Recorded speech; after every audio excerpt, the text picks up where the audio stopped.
Assalamu alaikum. How about Assalamu alaikum?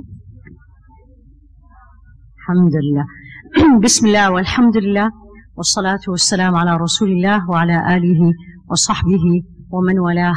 Allahumma allimna ma yanfa'una wa anfa'na bima 'allamtana innaka sami'un mujibud du'a.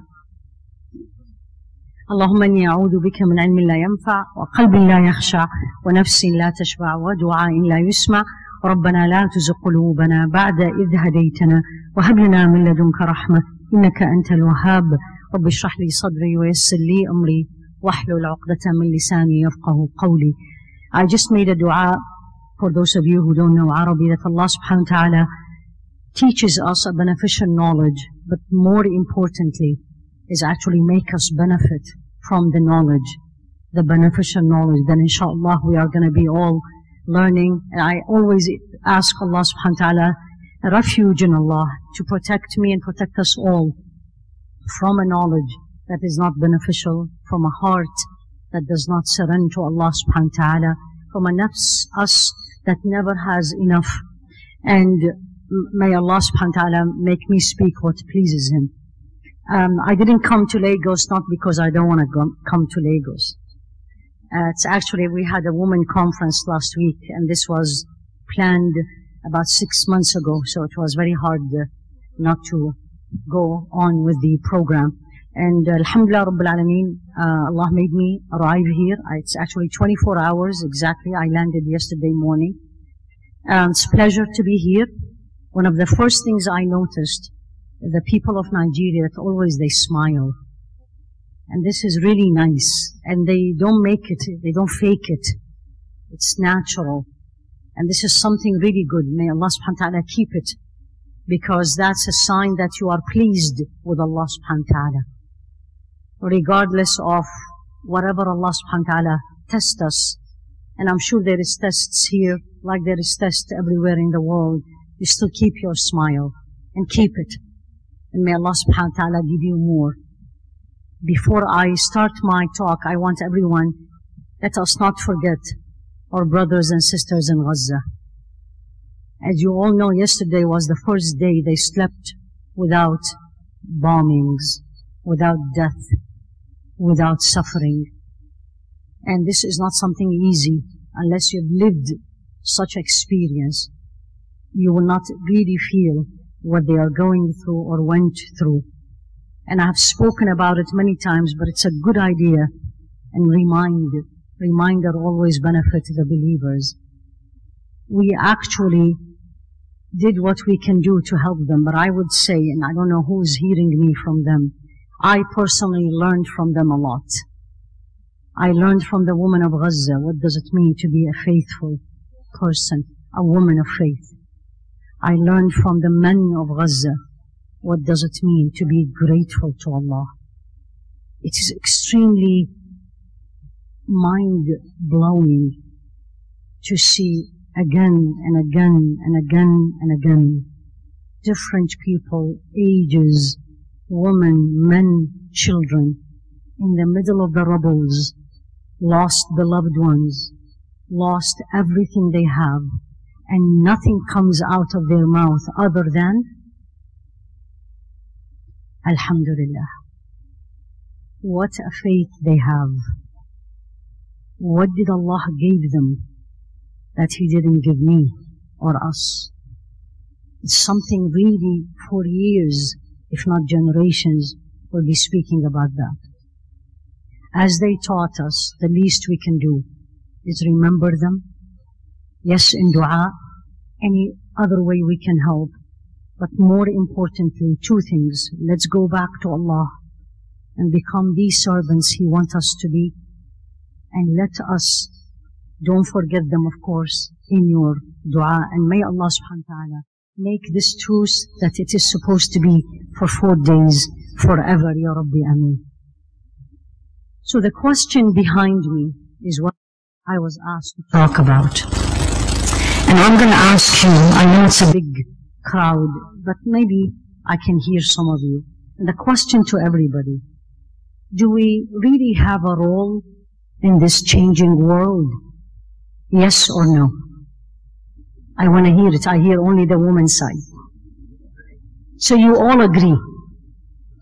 Alhamdulillah. The next question is gonna be, what is this? What role and we're talking about individual, each one of us, and then we become collectively as a nation. What role we have, or let me put it another way, what role Allah wants from me is not what you want from me or you want from me. What does my Creator and yours wants from us? And I'll take you through the journey of course, the book of Allah subhanahu wa ta'ala and the words of Rasul alayhi salatu wassalam.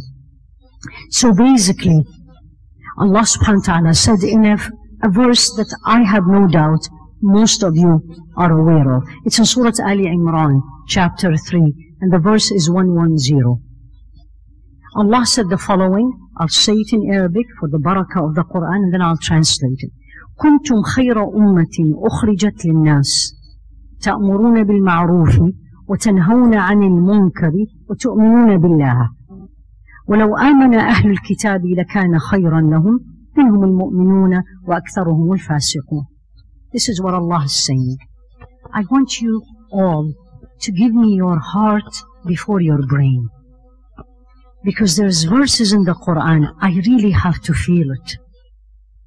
And I need to see and say to myself what Allah wants from me.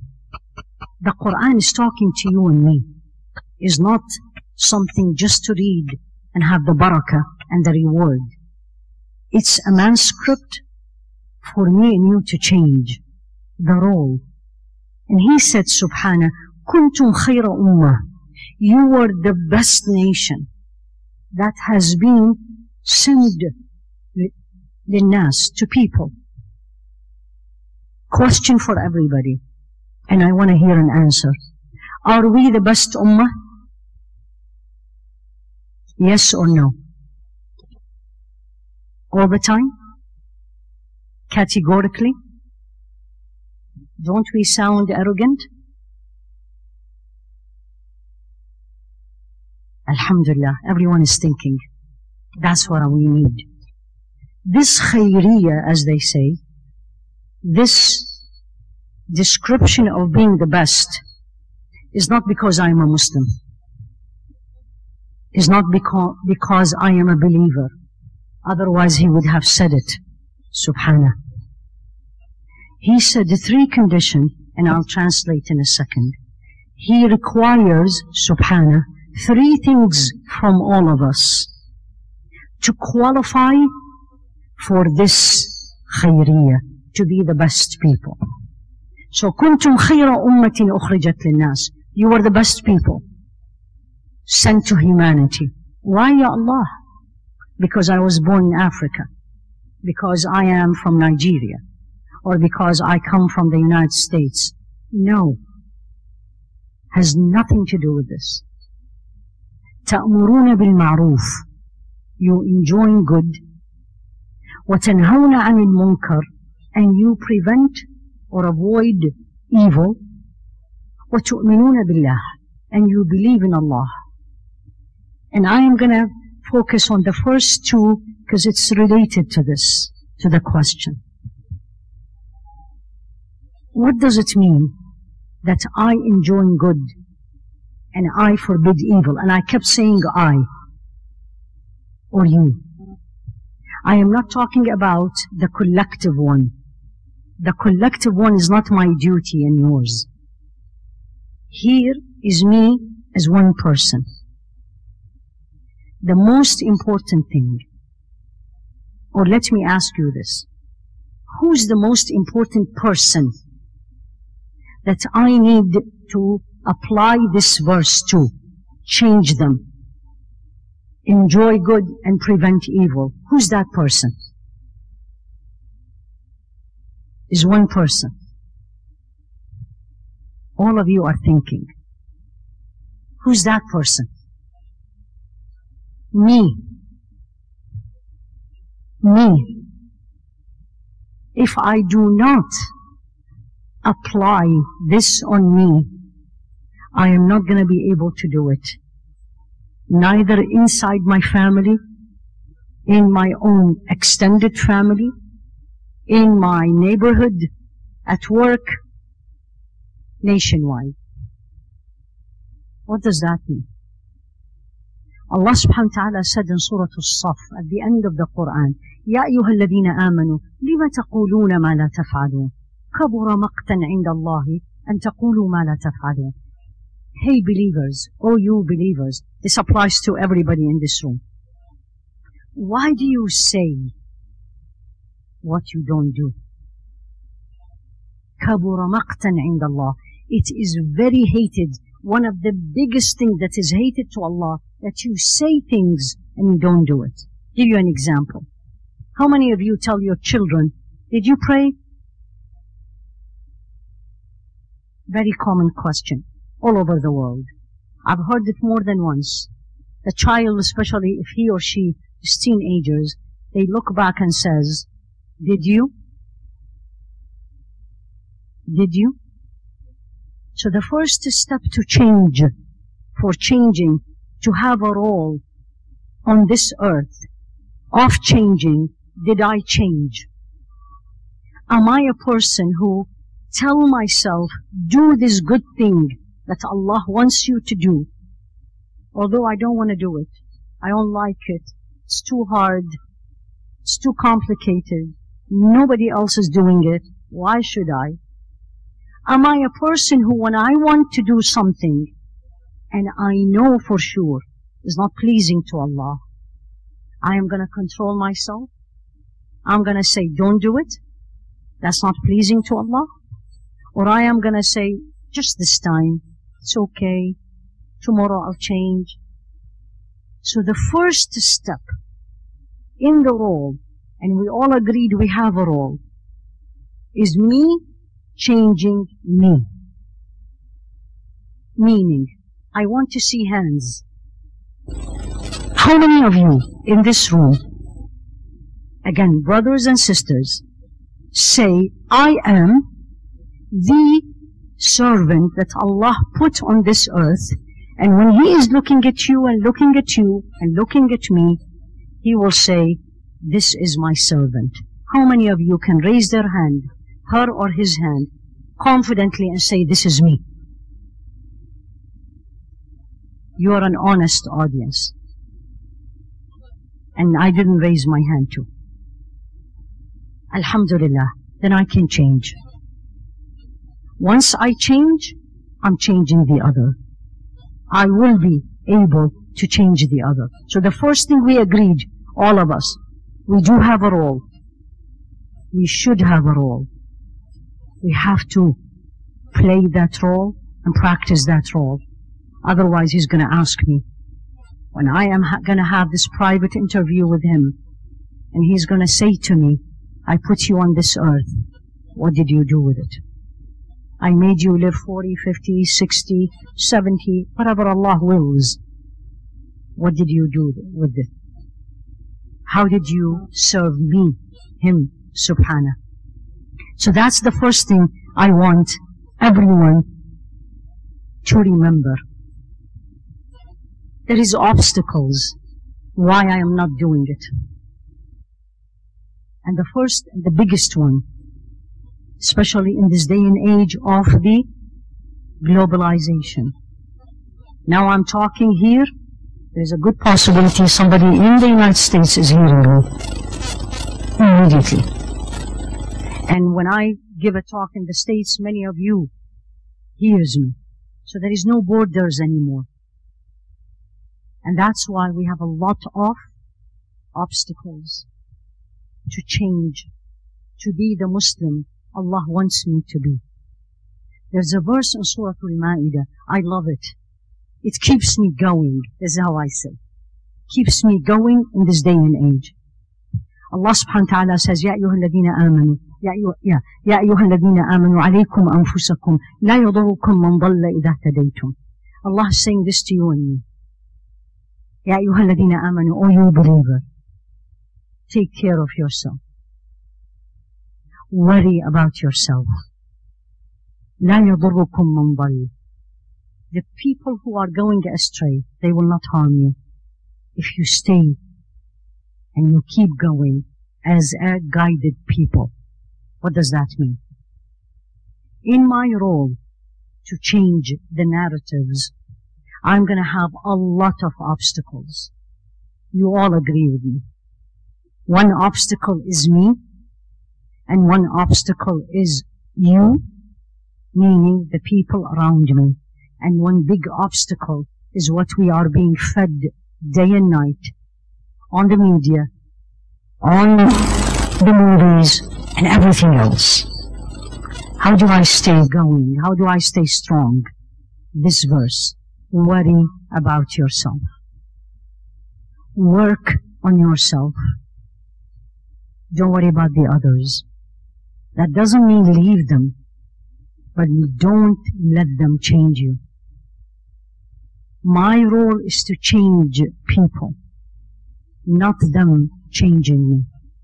If anyone asks you, or if I ask you, or you ask me, what was the most important role Rasul alayhi salatu wasalam did, and because of what he did, you and me sitting today in Nigeria talking about Islam, he changed people. And he changed individuals one by one. And you all know the story. You all know the seerah. One by one he changed them. With patient, persistent, never gave up, and never let obstacles stop him. That's what we need to do. That's what we need to do, my sisters and my brothers. You know your role. You need to know who you are and what are you doing on this earth. Don't worry about the others.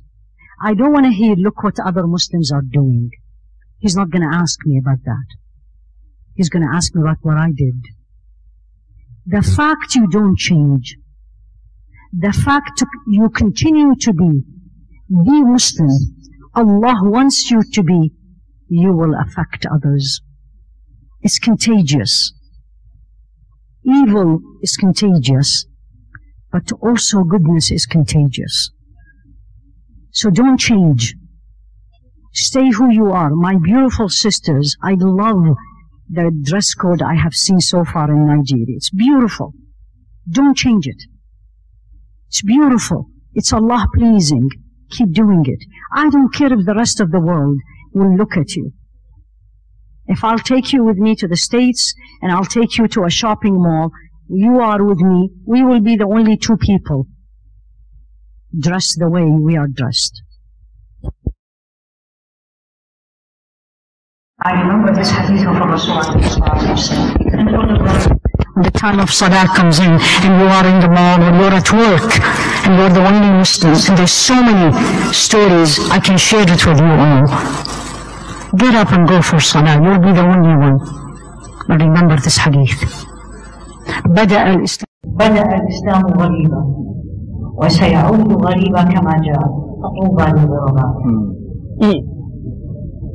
He said the following, alayhi salatu wasalam. He said Islam came as a stranger and is going to come back as a stranger as it started. At work, in my hospital, I'm the only one. I'm sure many of you have lived this. So when I walk in the walkways in the hospital and everyone is looking at me and I say, Tuba al-Ghuraba. Tuba is a place in Jannah. Do you want a place in Jannah? Yes or no? Yes or no? Yes. And do you think you will get to Jannah by easy way? No. أم حسبتم أن تدخلوا الجنة? That's what Allah said. Again in Ali Imran, do you think you will enter Jannah? ولما يعلم الله المجاهدين منكم والصابرين, you think you will enter Jannah and Allah will not know who really struggled for His sake and those who practice patience? So the role, yes, for sure. The first role I have to work hard on and stay persistent is on me. Don't change. And I'm going to keep saying this. And look at the woman of Gaza. You know what really shocked me? And all of you agree with me. 46 days. We have seen footage and footage and footage. Have you seen a single woman not dressed Islamically correct? Not a single woman? With all this bombing on their head? With all this fear? With the loss of life? They didn't change. Steadfast. That's the role. Because the more I am, and you are, especially my sisters, mothers, you are steadfast. Your children will be steadfast. And the coming generations will be steadfast. So, Tuba lil Ghuraba, do you want to be a stranger? And the answer is yes, Ya Allah. I for sure, I want to be a stranger. This hadith is actually narrated by Imam Muslim. My role here, and this is something maybe new for many of you. If I ask you and I want to hear it, inshallah I can. Why did Allah create us? What is the role? What does He want from you? Can anyone answer me?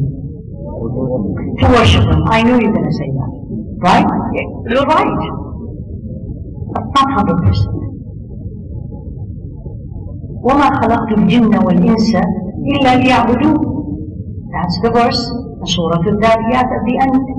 Allah said, I did not create you, all of us, but to worship me. That's how it is translated. يَعْبُدُونَ. What is ibadah? What is worship? I'm taking you very basics because we need to think. And once we think, we will think deeply. And when we go deep, we'll change. If we take it superficial, that's how it's been done, that's how my parents did it, we will not change. What is ibadah? Is it that's it? The only thing Allah wants from me is fast, to pray, and go to Hajj if I can, or pay zakah if I am eligible, and I say, Ashhadu an la ilaha illallah. Is that it? Wear my hijab, lower my gaze, don't drink alcohol. Is that it? Is that it? Yes or no? I want to hear it. No. I want to hear it. No. So what is it? You all answered me. See how I told you? You all answered me. Allah created me and you, us, to worship Him. And I'm saying, what is worship? Learn this. And it's going to change your life. When I learned it years ago, changed my life. Because I learned from this. I and you, everybody, young and old, you can be the Muslim Allah wants you to be. You can be the believer and the worshipper Allah wants you to be without a lot of changes. Really? Yes. Listen to this. Ibadah, act of worship. And Imam Ibn Taymiyyah defined it beautifully. He said the following: كل ما يحبه الله ويرضاه. Everything and anything that Allah loves and is pleased with. Pay attention to this. Everything that Allah loves and pleased with. من الأفعال والأقوال. Actions and sayings. Internal, الظاهرة والباطنة. Obvious and internal. What does this mean? Act of worship is not only the 5 arkan of Islam, the 5 pillars of Islam, and it's not the 6 pillars of Iman. That's minimum. You are here, sitting with the intention of learning and becoming a better Muslim. That's an act of worship. You are sitting and somebody just came in and the chair next to you is empty. You moved without that person asking you. You moved. You felt that person need a seat. You moved. You made her or his life easy. That's an act of worship. Because that's something Allah loves and Allah is pleased with, and it's an external. That's act of worship. Somebody comes and sit next to you, and that person, again I'm giving examples from today, from here. That person who sat next to you is annoying you, talking, doing things that is bothering you. Internally, you want to say something, but you can't. You practice patience.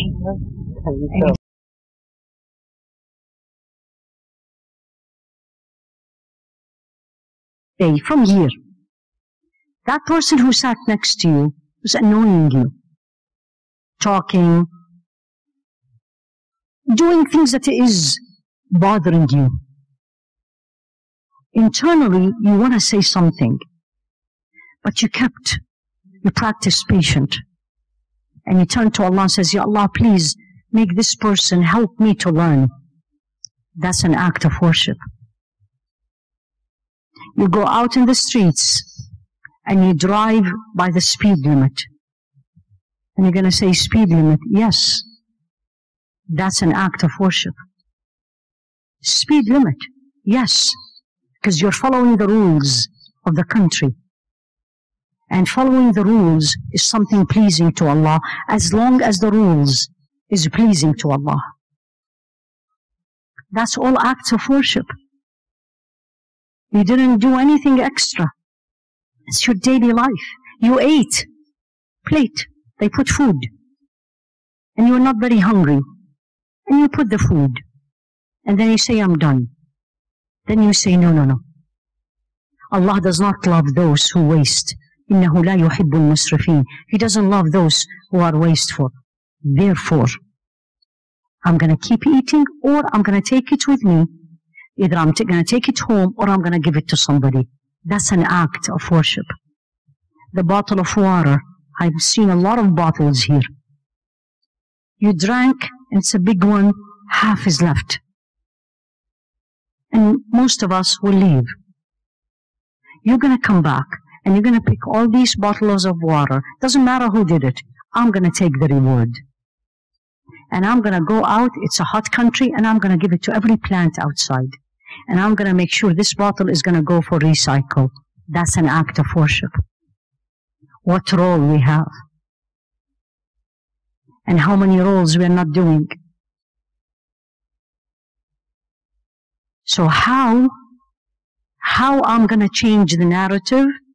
By changing me, one, and paying attention to every detail and every opportunity Allah put it in front of me to worship Him.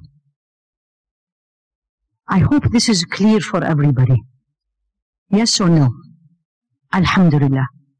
So the last question. Why we're not doing it?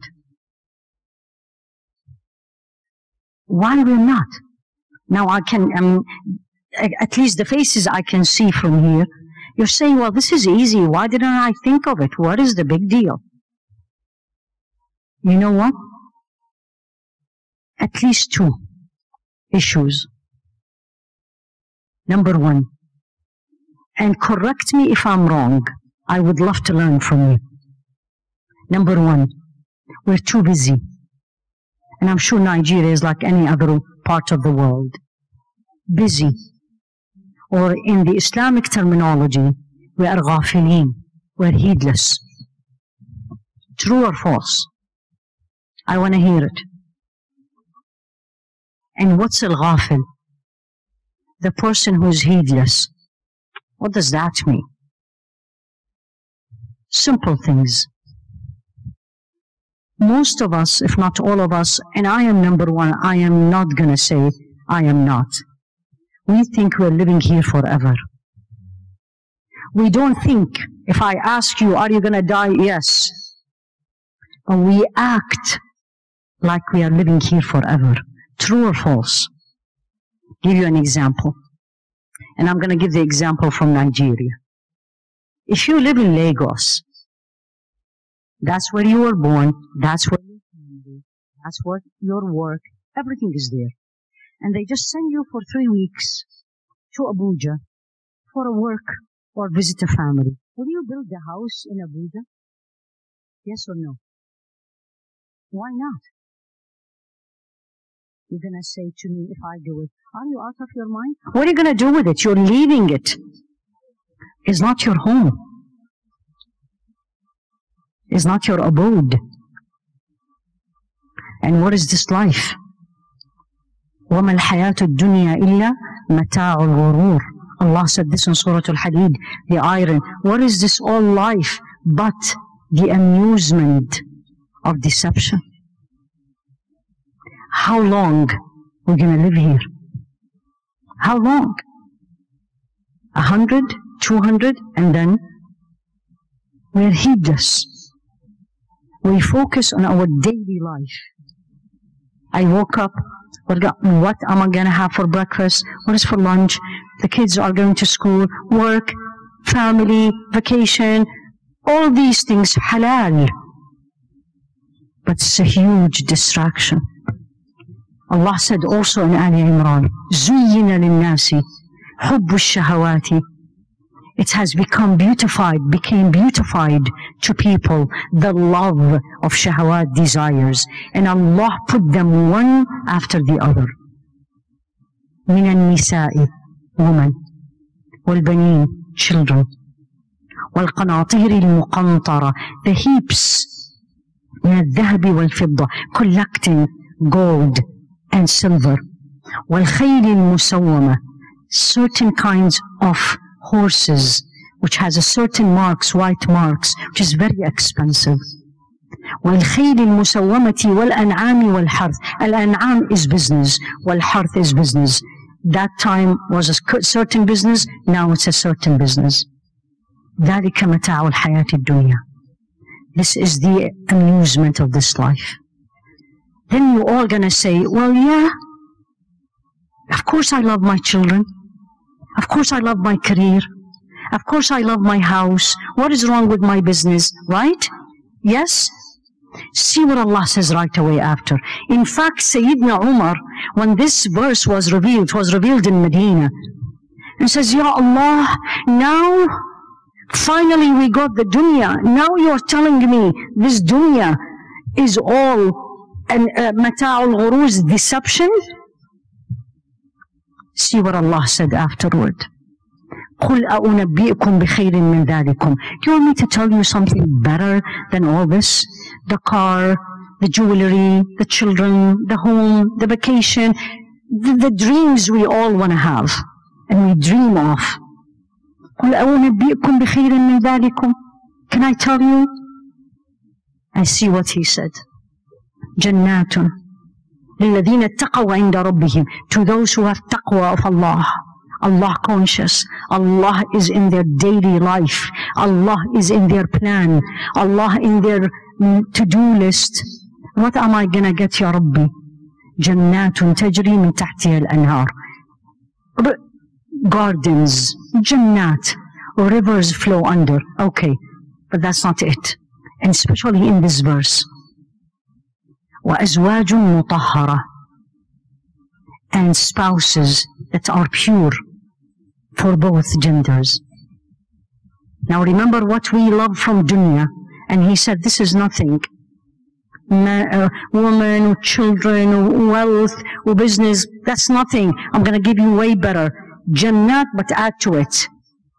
Purified or pure spouses, and then nothing material. وَرِضْوَانٌ مِّنَ اللَّهِ. And when Allah is pleased with me and you, what will He give me? A car? A jewelry? A ring? A job? A status? But what we do, أَتَسْتَبْدِلُونَ الَّذِي هُوَ أَدْنَى بِالَّذِي هُوَ خَيْرٌ. As Allah said in Surah Al-Baqarah, do you replace the one that is much better with the one that is low, أدنى? The reason you and me are not doing our role, we can, by the way, everybody everyone, young and old, that role of changing the narrative, we can, because Allah will not have asked me to do it if He knows I can't. But the reason I'm not doing it is not because I don't know. Very few of us don't know. So we are distracted. We are in a state of heedlessness. We are immersed in this dunya. This needs to change. As he said, alayhi salatu wassalam, أكثروا من ذكر هادم اللذات, or هادم اللذات. Remember the destroyer of joy. He didn't call it yet. He called it destroyer of joy. And they said, what is the destroyer of joy? He said, death. Death. If you want to stay focused and on your journey in this life, and keep telling yourself, He put you on this earth for a reason. He didn't put you on this earth, you and me and all of us, to have fun and eat and drink and have children and collect. No. There is way bigger role for you and me. And that is to serve Him, subhanah. And the last thing I want to end up here, what should I do? What actions I'll do from today to change? To change me personally so I can get into the role that Allah wants me to be and then change the narrative. If I didn't change, believe me, nothing is going to change. Very simple things. Number one, be Allah conscious. Remember Him. And I'm not talking about the dhikr circles. I'm talking about in every step in your life. Send notification to yourself. Udhkurullah. Remember Him. Like when you came in here, when you entered this, everybody here, and you came to please Him, did you say to yourself, Ya Allah, talk to Him, personal, Ya Allah, make me benefit from this? Make this conference a changing moment in my life? Then you are with Allah. Then you are with Allah. You're a person who remembers Him. Teach yourself before you teach anybody, before you enjoin good and prevent evil, to remember Him constantly. The deen of Islam is a deen that He pushes us to remember Him and reward us for remembering Him. What a generous Allah we have. Say Bismillah before you eat, I'll reward you. Say Alhamdulillah after you finish and I'll reward you. Remember Allah. And ask Allah to remind you of Him. When Rasul alayhi salatu wasalam looked at Sayyidina Mu'adh ibn Jabal, the famous Sahabi, companion, and he said, Ya Mu'adh, Wallahi inni uhibbuk. Ya Mu'adh, I love you. He said it to him. What did he advise him? فَقُلْ دُبَرَ كُلَّ صَلَاةٍ. Make sure you say, after every salah, this dua, memorize this dua. Allahumma a'inni ala dhikrika wa shukrika wa husni ibadatik. Ya Allah, help me. Rasul alayhi salatu wasalam, teaching Sayyidina Mu'adh, which basically teaching you and me, to say this, Ya Allah, help me, meaning I can't do it alone. I can't do it alone. A'inni, help me to remember you, dhikrika, wa shukrika, be grateful to Allah, wa husni ibadatik, to worship you in the best way. Remember what we talked about worship, but in the best way. Ask Allah to make you that servant He wants you to be. Ask Allah to make you the changing factor or the key. As He said, alayhi salatu wasalam, kunu mafatih al-khayr, be the keys of goodness, of changing. 1, remember Allah. 2, extremely important, especially this day and age, who is or who are your companies? Who do you spend time with? Whether physically or virtually. Who do you follow? Who do you say like? Pay attention to this. Make sure those who are you surround yourself with, physically and virtually, are those people who will bring you closer to Allah, who will make you remember Him, who will make you get better and become a better human being. There is so many other things to say, but if you took what Allah subhanahu wa ta'ala made me speak and share with you, believe me, if Allah allows and we will meet again, we will be a much better ummah bi'idhnillah. جزاكم الله خيرا. سبحانك اللهم وبحمدك أشهد أن لا إله إلا أنت أستغفرك وأتوب إليك. صلى الله على سيدنا محمد وعلى آله وأصحابه تسليما كثيرا.